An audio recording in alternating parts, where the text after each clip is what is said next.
أعوذ بالله من الشيطان الرجيم. بسم الله الرحمن الرحيم.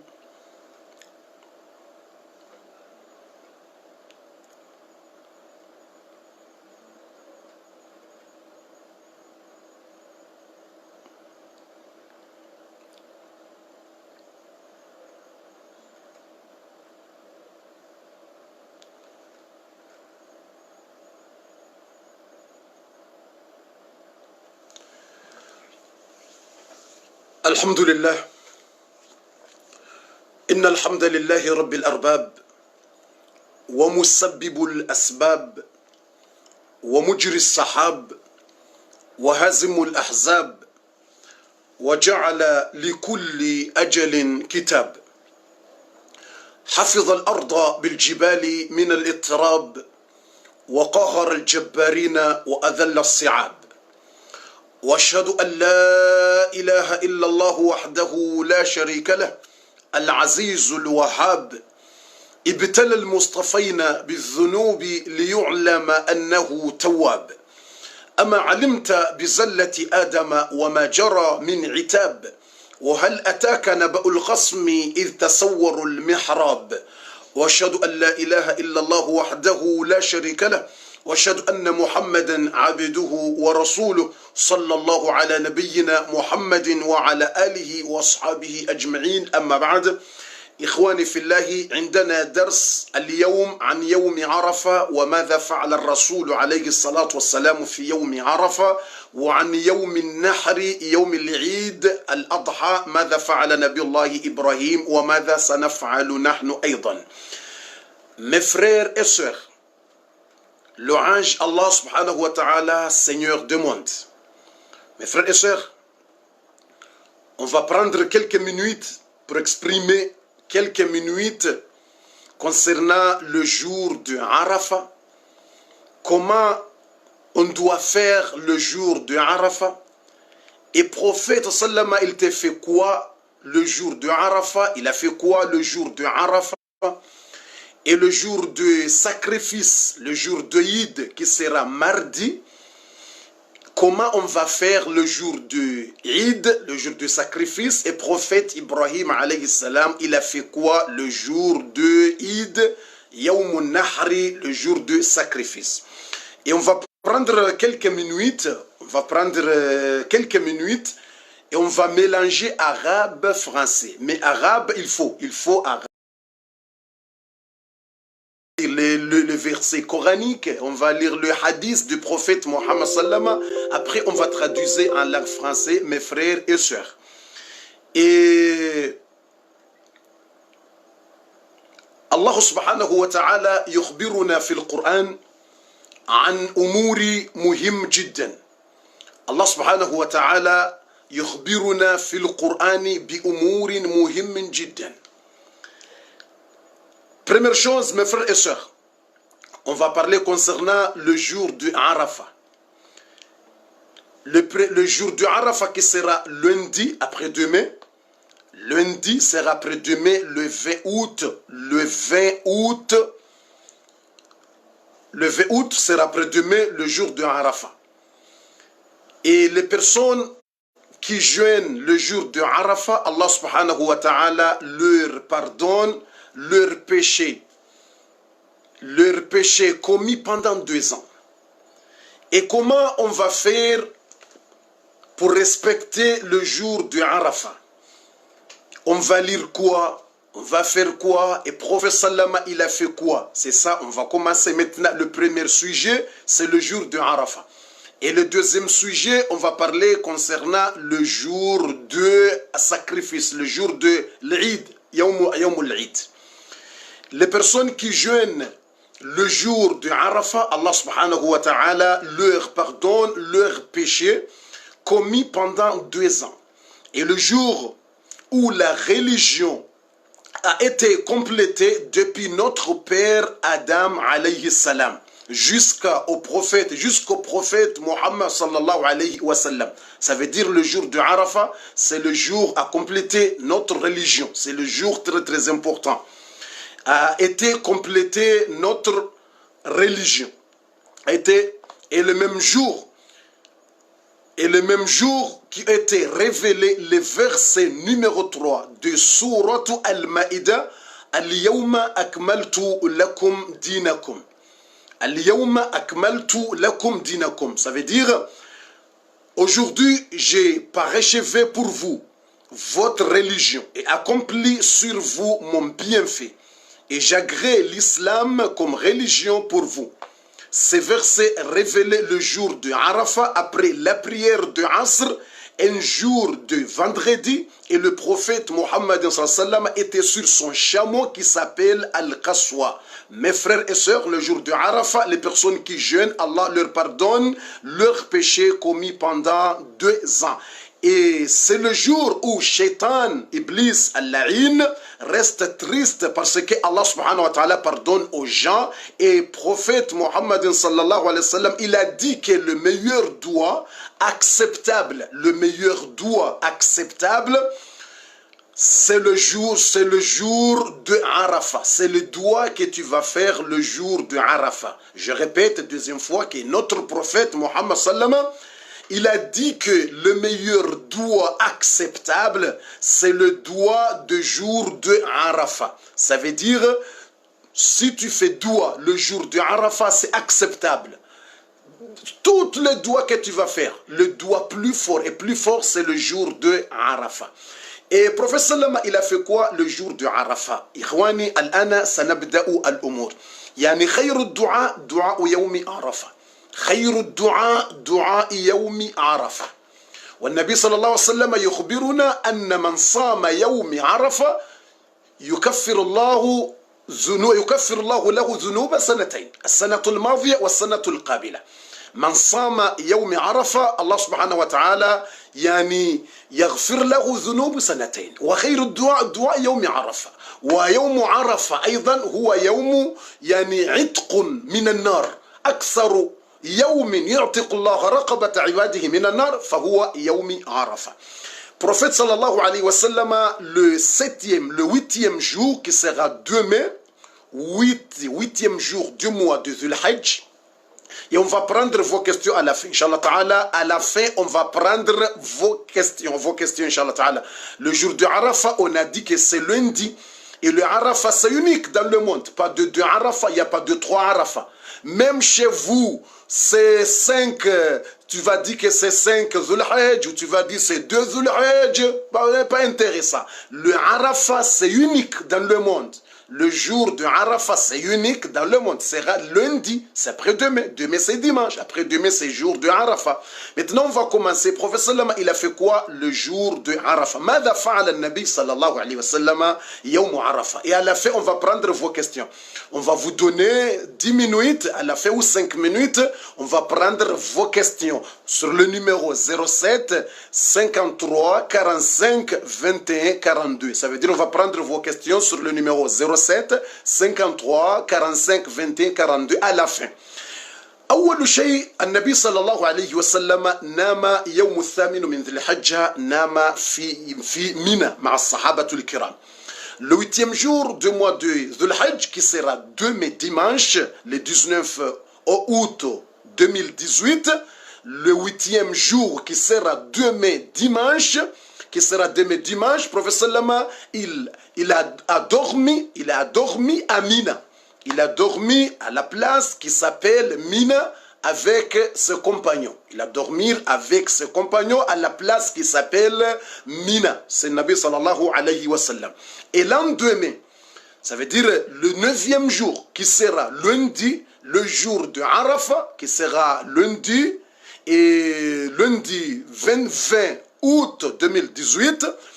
Et professeur Lama, à lendemain, le 2e jour, matin, après la soleil, ils partirent de Mina pour aller à la place qui s'appelle Arafat.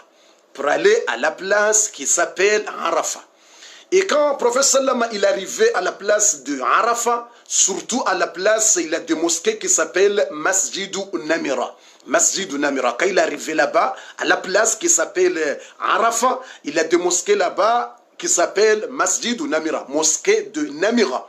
Et le prophète Lama, quand il est arrivé là-bas, il a fait discours pour tout le monde. Il a fait discours très important. Il a fait discours très important. On va prendre un peu. C'est pas tout, parce que le temps c'est un peu, on va parler beaucoup de choses, c'est ça, on va résumer 2 minutes, 3 minutes, on va résumer concernant le discours de notre prophète qui a fait le jour de Arafat à la place de Arafat. فالنبي صلى الله عليه وسلم عندما وصل في عرفات وخاصة نزل في مسجد نمرة والنبي عليه الصلاة والسلام كان عندنا بعد الظهر هكذا إلى العصر النبي صلى الله عليه وسلم ألقى خطبة قيمة خطبة الوداع وهذه الخطبة فيه أمور كثيرة في هذه الخطبة خطبة قيمة وخطبة سبحان الله المولى جل وعلا النبي صلى الله عليه وسلم رسم الطريق النبي عليه الصلاة والسلام رسم لنا الطريق ووضح لنا الأمور وضح لنا كيف نعيش وكيف سنعيش في هذه الدنيا ماذا سنفعل وماذا يجب على المسلمين وماذا يجب عليهم أن يفعلوا فالنبي صلى الله عليه وسلم أخبرنا وسنخبركم. Et ce jour, le prophète sallam, il a dit beaucoup de choses. Le prophète sallam, il a parlé beaucoup de choses. Il a parlé beaucoup de choses concernant les paroles de notre prophète sallam de ce discours. يقول النبي صلى الله عليه وسلم إن أعراضكم ودماءكم إن دماءكم وأعراضكم حرام عليكم كحرمة يومكم هذا. فسلم il a dit que pour tuer quelqu'un c'est interdit. Regarde l'islam, regarde le discours du prophète qui a fait le jour de Arafat, Première chose il a dit inna dima'akum. Inna dima'akum.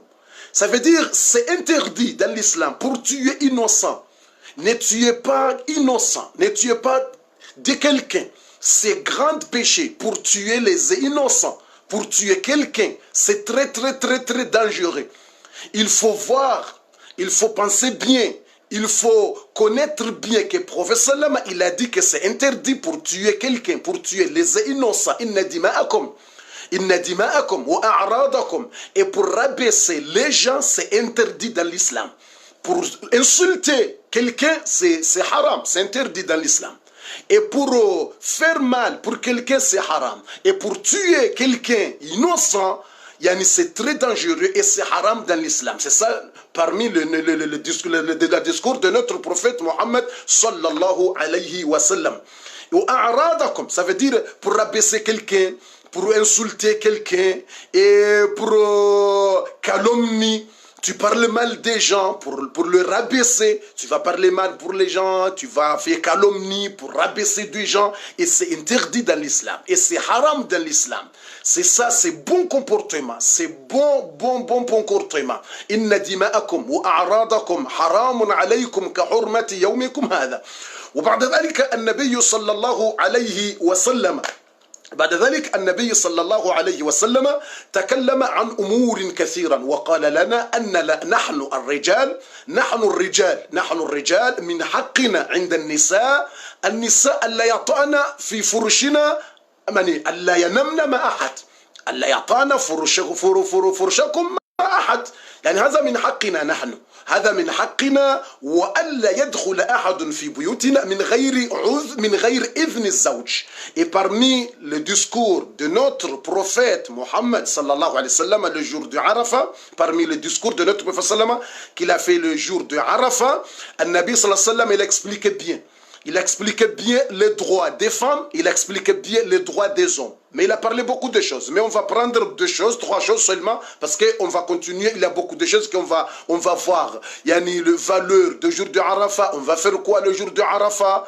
Et si tu vas jeûner, tu vas faire quoi? Si quelqu'un est malade, il va faire quoi? On va parler beaucoup de choses concernant le jour de Arafat. En même temps, on va parler le jour de l'Aïd et le jour de sacrifice. Ça veut dire pas le temps pour expliquer tous les discours. Le prophète il a parlé des choses concernant les droits des femmes. Il a parlé encore concernant les droits des hommes. Il a dit parmi les droits des hommes, devant leurs femmes, parmi les droits des hommes, parmi leurs femmes, Allah yanamna ma ahad, Allah yata'an.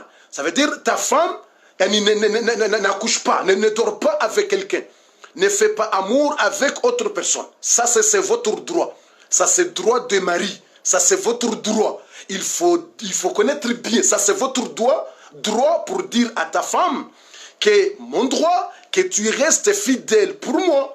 Que tu restes fidèle pour moi. C'est ça, professeur Lema, il a dit, c'est ça. Yani ta femme ne dort pas avec quelqu'un, ne fait pas de blagues, ne fait pas de bêtises. Parce qu'il a dit, il y a des femmes qui fait grosses bêtises. Il y a des femmes qui fait gros bêtises, hein, qui dorment avec autres hommes, avec autres hommes dehors, à cause de l'argent. Il y a, je suis sûr. Et je suis sûr que vous avez connaître bien de ça. Il y a des femmes qui trompent, qui trompent leur mari.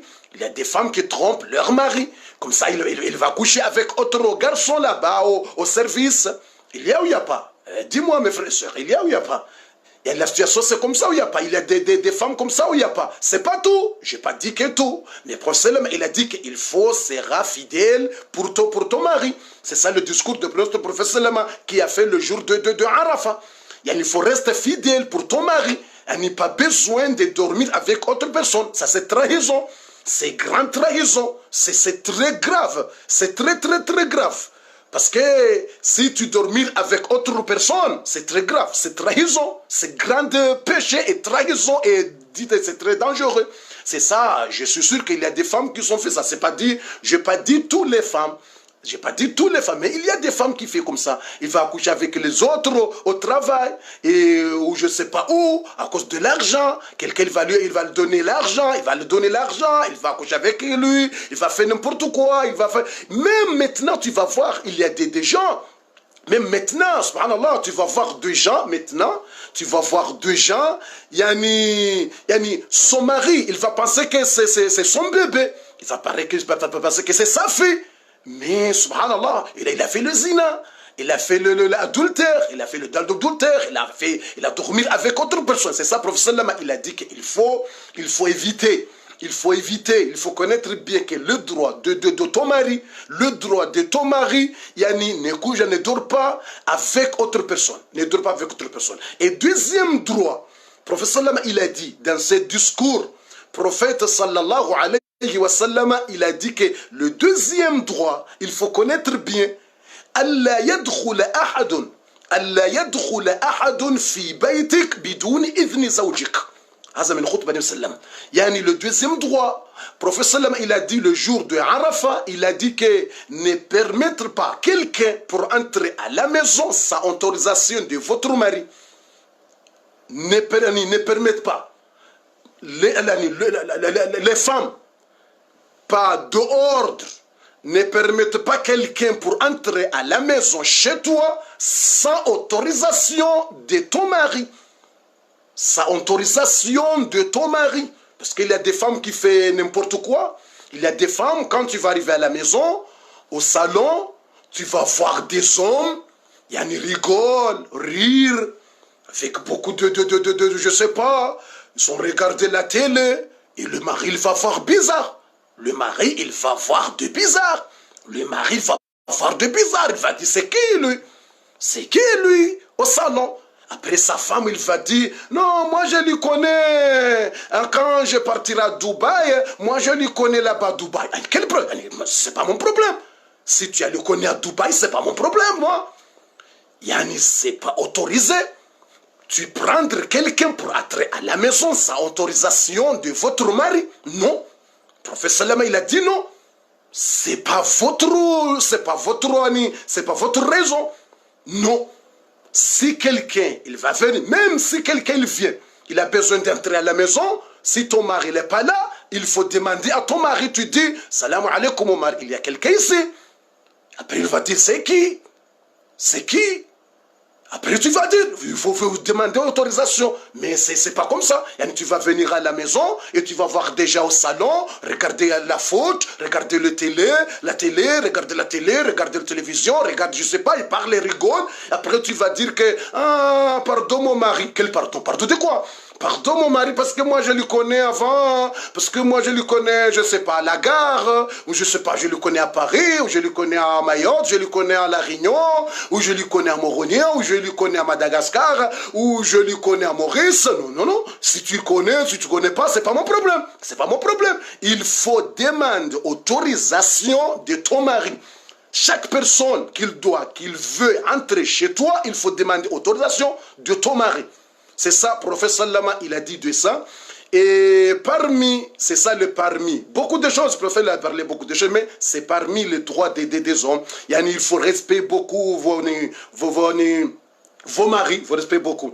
Et prophète Sallama, أخيرا النبي صلى الله عليه وسلم أيضا تكلم وقال لنا أيضا لأن هناك بعض الناس يعني بعض النساء يدخلن أناس في البيوت، يعني عندما تصل في البيت تجد الناس في الصالة في القاعة ويتحدثون ويأكلون ويشربون وينظرون التلفزيون، وحتى ما تعرف يضحكون يقولون أشياء غريبة. وعندما تسأل من أين هؤلاء؟ من هم؟ يعني زوجتك تقول أنا عرفتهم في دبي عندما كنت في مكان كذا تكلمت معهم وعرفتهم، يعني ما لي ولهم يا أخي، ما لي ولهم، يعني ما لي ولهم. يعني يا نساء المسلمين لا يدخل أحد في بيوتكن إلا بإذن الزوج. كيف يدخل أحد في بيوتكن يا نساء المسلمين بدون إذن الزوج؟ هذا لا يجوز، هذا حرام، هذا لا يجوز. فندخل في شيء ثاني. والشيء الثاني الآخر autre chose, Prophète Sallama il a parlé concernant les femmes. Prophète Sallama il a dit اتقوا الله في النساء، اتقوا الله في النساء فإنكم أخذتموهن بأمانة الله واستحللتم فروجهن بكلمة الله. Et Prophète Sallama il a dit oh les hommes, Prophète Mohammed Sallam il a dit oh les hommes,